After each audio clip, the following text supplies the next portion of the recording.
আমাদের এই পেশেন্ট সুদূর আমেরিকা থাকে। কর্মব্যস্ততার জন্য ওনার সঠিক সময়ে দাঁতগুলা চিকিৎসা করতে পারে নাই।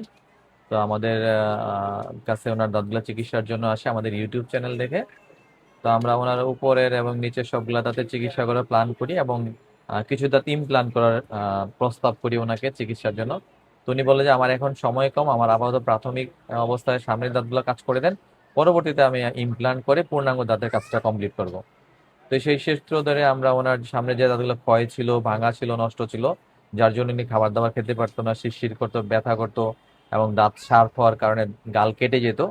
তা আমরা সম্পূর্ণ সমস্যাগুলো সমাধান করে দাঁতগুলোর চিকিৎসা কমপ্লিট করে দিচ্ছি। উনি এর আগেও কিছু চিকিৎসা করছে, তা আমরা এখন ওই চিকিৎসাগুলো বাদ দিয়ে পূর্ণাঙ্গ একটা চিকিৎসা করে দিব। চিকিৎসার পর কেমন হলো এবং রোগীর মতামত কি বিস্তারিত জানুন।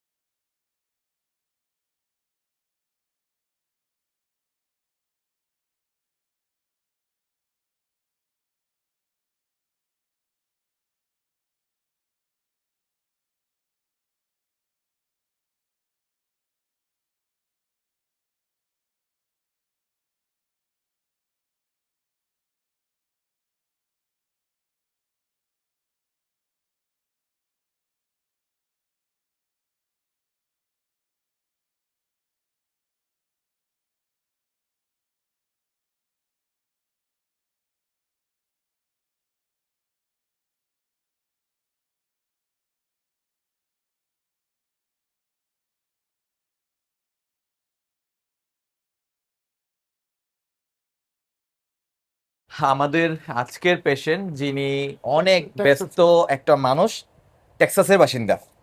টেক্সাসের বাসিন্দা, অনেক হিস্টনের বাসিন্দা, Houston Texas. Houston Texas. Houston টেক্সাসের বাসিন্দা, অনেক ব্যস্ত মানুষ, মানে এত ব্যস্ত যে আপনি চিন্তাই করতে পারেন না। ওনার হাসপাতাল আছে, ইয়ে আছে, সব ডাক্তার হ্যাঁ, আছে ওনার। সব আছে, সে আমাদের হসপিটাল কাছে। আছে, ডক্টর আছে, সবকিছু আছে। সব ছেড়ে আমাদের ঢাকা ডেন্টালে আসছে। উনি যদি চাইতো যে উনি টেক্সাসে চিকিৎসা করবো, ওই অ্যাবিলিটি ওনার আছে, আলহামদুলিল্লাহ। ওই সামর্থ্য আল্লাহ ওনারে মানে দিচ্ছে আল্লাহ। কিন্তু উনি আচ্ছা, উনি আপনি আমার ইয়েটা পাইলেন কোত্থেকে? ইউটিউবে। ইউটিউবে। আমাদের ইউটিউব চ্যানেলটা দেখে উনি টেক্সাস থেকে সিদ্ধান্ত নেয় যে এর বাংলাদেশে এসে ঢাকা ডেন্টাল উনি চিকিৎসা করবে। ওগুলি ডাক্তার না, ওগুলি হাতুড়ে ডাক্তার, বুচার বুচার ব্রুচার না, বলে আমেরিকান ডাক্তাররা ব্রুচার।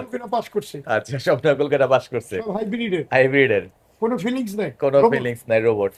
তো উনি আমার কাছে আসে, আসার পরে ওনার ঢাকায় ঢাকায় ঢাকা, ঢাকায় বলতে পারেন। হ্যাঁ ডাকাত বলা যায়, সর্দার। আমেরিকান ডক্টরদের নাকি? হ্যাঁ হ্যাঁ। আমরা তো জানি বাংলাদেশের ডাক্তার না না, ডাকাত। Mafia mafia, Italian.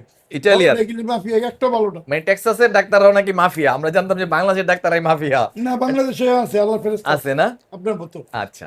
তো পাঠাবো, লোক পাঠাবো আপনাকে। তো উনি হচ্ছে অনেক ব্যস্ত মানুষ। তো যার ফলে ওনার দাঁতগুলো আসেনি, উনি সঠিক সময়ে সঠিক চিকিৎসা করতে পারে নাই। তো এর আগে আপনি 5 বছর আগে একজন ডেন্টিস্টের কাছে গেছিলেন বাংলাদেশে, না? হ্যাঁ, এই বসুন্ধরায়, বসুন্ধরায়। বন্ড শালায়। হ্যাঁ, তো 5 বছর আগে উনি চিকিৎসা করতে যায়, বাট ডাক্তার না, ওনার এক কাজ করে, অ্যাসিস্ট্যান্টে কাজ করছে। আচ্ছা বাচ্চা বেবি সিটিং করে আর বউ এর পাহারা দেয়। আচ্ছা, উনি বুঝলেন তো, উনি নিজে কাজ করে না, ওনার অ্যাসিস্ট্যান্ট দিয়ে কাজ করেছে। তো যার ফলে ওনার কাজগুলো মনমতো হয় নাই এবং প্রপারলি হয় না, এটুকু তো আপনি বুঝছেন। Right right. তো আমরা যেটা দেখলাম যে ওনার মাড়ির যে দাঁতগুলো আছে সবগুলাই উনি, আচ্ছা, মাড়ির দাঁতগুলো কি ফেলে দিছেন না নিজে নিজে পড়ে গেছে না, কোনটা? ডাক্তার ফেলে দিছে আমার। ডাক্তার ফেলে দিছে। হ্যাঁ। দেখেন, আমেরিকান ডাক্তার ওনার সবগুলা মাড়ির দাঁত সব ফেলে দাঁত দিছে। ফেলে দাও। বলে সব দাঁত ফেলে দাও। হ্যাঁ, বলে সব দাঁত বলে ফেলে দাও। সব দাঁত ফেলে দাও, উপরে নিচে। আমার সাথে কোনো 21টা দাঁত, 23টা দাঁত আছে, এটা হ্যাঁ, ফেলে দাও। সব ফেলে দাও। কিন্তু আমরা যেটা করছি, ওনার দাঁত, হিল দাঁত বলেন, এটা কি চিল দাঁত? আচ্ছা, শিল দাঁত অনেক হেভি। ওনার দাঁতগুলা আসলে অনেক স্ট্রং, আপনি কল্পনাও করতে পারেন না ওনার দাঁতগুলো এত 62 বছর স্ট্রং। বয়স আমার। উনি 62 ইয়ার্স, 62 বছর বয়স, কিন্তু দাঁত যেগুলো আছে অনেক স্ট্রং আছে। কিন্তু দুর্ভাগ্য যে ওনার দাঁতগুলো টেক্সাসে ফেলে দেওয়া হয়েছে, না টেক্সাসে। 40 বছর ধরে আমি আমেরিকা থাকি, 50 বছর ধরে। 50 বছর, প্রায় 50 বছর ধরে উনি টেক্সাসে থাকে। না, ক্যালিফোর্নিয়া ছিল। ক্যালিফোর্নিয়াতে ছিল, মানে বিভিন্ন জায়গায় মিলে, বিভিন্ন জায়গায় মিলে প্রায় 45-50 বছর উনি আছে। তো ওনারে যেটা করা হয়েছে, ওখানে ডাক্তাররা কি করছে, ওনার মারি সবগুলা দাঁত ফেলে দিছে এবং বলছে যে অন্যান্য দাঁতগুলোও ফেলে দিতে। এটা খুবই দুর্ভাগ্য। কিন্তু আমরা কিন্তু ওনার দাঁত ফেলি নাই, সবগুলাই ওনারে চিকিৎসা করে সুস্থ করে দেন দাঁত প্রতিস্থাপন করে দিয়েছি। আরেকটা হচ্ছে, ওনারে আমি ইমপ্লান্টের পরামর্শ দিয়েছিলাম, কিন্তু ওনার ব্যস্ততা এবং সময় স্বল্পতার কারণে আমরা এই মুহূর্তে ইমপ্লান্ট করতে পারিনি। পরবর্তীতে ওনার আমার প্ল্যান আছে যে আমি ওনারে পরবর্তী যে দাঁতগুলো আছে ওগুলো ইমপ্লান্টের মাধ্যমে প্রতিস্থাপন করব যখন ওনার সময় সুযোগ হবে। এখন সময় স্বল্পতার কারণে আমরা করতে পারিনি। বলে আমেরিকা টেক্সাসের 1/3 খরচ করে দেব, 1/3। হ্যাঁ, 1/3, আপনারা 1/3 খরচে বাংলাদেশে চিকিৎসা করতে পারবেন। তো আমরা এই যে আর আরশাও হচ্ছে উপরের পার্টিতে যেটা আমরা দেখি, এই যে উপরের পাটির দাঁতগুলা, এখানে আমরা টোটাল 1 2 3 4 5 6 7 8 9 10 11 12 আর অনেক সুন্দর। খুবই মজবুত দাঁত। আর আরেকটা হচ্ছে যে বাড়ি বাড়ি মজবুত মাড়ি, মজবুত হাড়, মজবুত দাঁত, সবই ওনার মজবুত। কিন্তু প্রবলেম হচ্ছে যে উনি সঠিক সময়ে সঠিক চিকিৎসা পায় নাই, যার ফলে ওনার দাঁতগুলা ফেলতে হয়েছে। ওনার দাঁত অনেক হেভি, অনেক হেভি, এবং ওনার বোনস গুলো এত ভালো যে আপনার 20-25 বছর ইয়াং মানুষের বোনস গুলা যেরকম থাকে ওরকম আছে ওনার বোনস গুলা। তাহলে বলো। তো আমরা দেখি ওনার দাঁতগুলা বসানোর পরে কেমন হয়। হ্যাঁ রাখবো, এটা রাখবো, দুইটাই লাগিয়ে থাকো। এখন এই হচ্ছে ওনার নিচের দাঁতগুলা, আমরা যদি দেখি এই যে ওনার নিচের দাঁতগুলা না, এই নিচের দাঁতগুলো আমরা প্রথমে প্রতিস্থাপন করব। যদিও আমরা মাড়ির দাঁতে প্ল্যান ছিল যে ইমপ্লান্ট করব, ইমপ্লান্ট করে পুরো পার্টিটার কাজ করব, কিন্তু সময় স্বল্পতার জন্য আমরা করতে পারি নাই, যার জন্য এখন সামনের দাঁতগুলো করে দিছি। সামনের দাঁতগুলো আপনার প্রবলেম হতো, কিন্তু খাইতে গেলে ঠোঁট কেটে যেত না, হ্যাঁ হ্যাঁ মাঝে মধ্যে ঠোঁট কেটে যেত। কেটে যেত। মানে দাঁতগুলো এত শার্প ছিল, ধারালো ছিল যে ঠোঁট কেটে যেত, যার ফলে আমাদের ইনস্ট্যান্ট একটা সেবা দেওয়ার প্রয়োজন হয়, যার ফলে আমরা ইনস্ট্যান্ট একটা সেবা দিই। দেখি এখন তো এই হচ্ছে দাঁতগুলা, এই হচ্ছে বসানোর পরে, এই হচ্ছে না দাঁতগুলো বসানোর পরে। হ্যাঁ? পরবর্তী স্টেপে আমরা ইমপ্লান্ট করে আবার পুরো কাজটা করবো। এখন আপাতত ওনার চলার জন্য এবং যেন ঠোঁট কেটে না যায়, দাঁতগুলো যেন ভালো থাকে, সেজন্য আমরা এটা করে দিলাম। এটা হচ্ছে নিচের পাটিটা। হ্যাঁ, এটা হচ্ছে ওনার উপরের দাঁতগুলো যদি দেখেন, দেখা যাচ্ছে কাছ থেকে না, এই হচ্ছে ওনার উপরের দাঁতগুলো। ওনার কিন্তু এই পারের মাটিতে একটা দাঁত নেই, বড় কথা এখন তো এই পাশের মাটিতে একটা দাঁত নেই। এটা আমরা পরবর্তী ইমপ্লান্ট করে এখানে দাঁত প্রতিস্থাপন করব, যখন এই পর্যাপ্ত সময় নিয়ে আসবে। হ্যাঁ, তো আমরা এই দাঁতগুলো, সামনের দাঁতগুলো বসানোর পরে,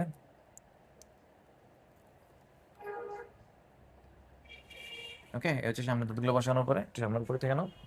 ওকে,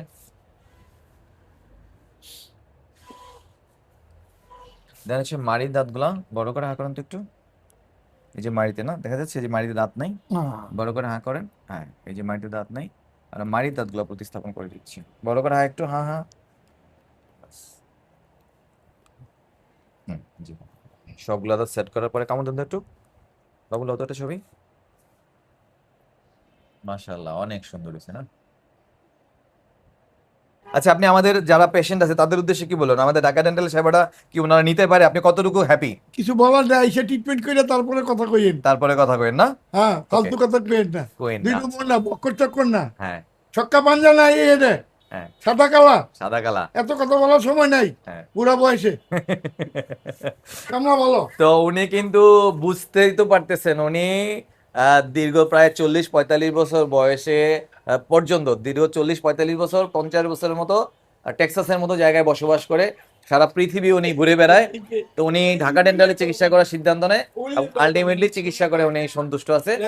তো আপনাদের দাঁত এবং মাড়ির যে কোনো সমস্যা আমাদের চিকিৎসা এবং পরামর্শ নিতে পারেন, আমরা আপনাকে একটা ভালো সেবা দেওয়ার চেষ্টা করবো ইনশাল্লাহ। তো সবাই ভালো থাকবেন, আল্লাহ হাফেজ।